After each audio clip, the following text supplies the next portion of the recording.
Valitaan transponderit. Valitaan ajanotto nyt. Ja sitten klikataan oikein yläkulman nappia. Lähetetään Wifin tunnukset.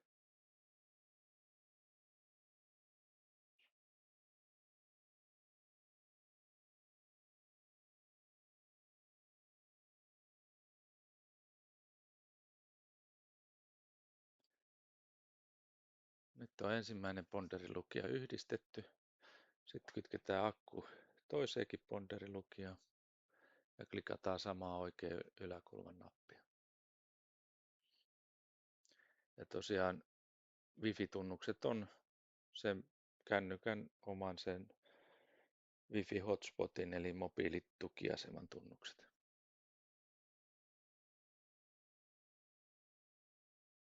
Ja se täytyy erikseen tuolta puhelimen valikoista asettaa päälle.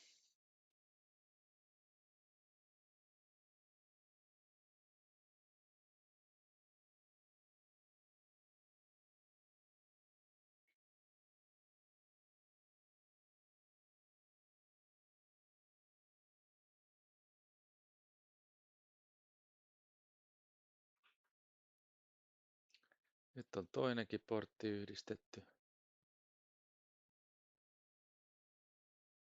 Sitten kokeillaan valoja päälle, että varmasti on oikea lähtö- ja maaliportti. Näiden järjestystä voi vaihtaa tuolla nuolinapilla.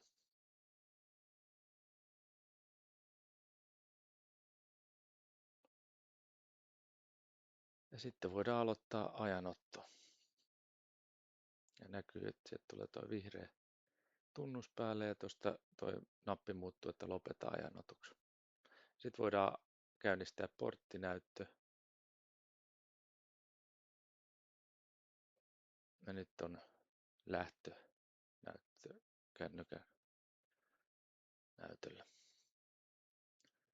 Ja sitten kun tulee kilpailija, se ponderilukija lukee ja numero näkyy tuossa näytöllä.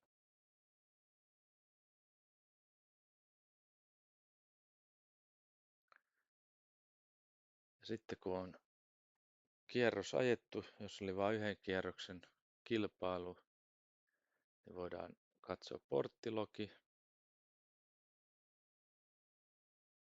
Sen saa tuosta linkistä. Tai sitten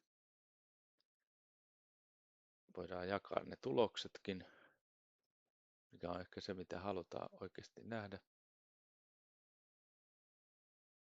Ja sen tosiaan voi joko lähettää jollain viestinä tai avata sitten suoraan Chromella.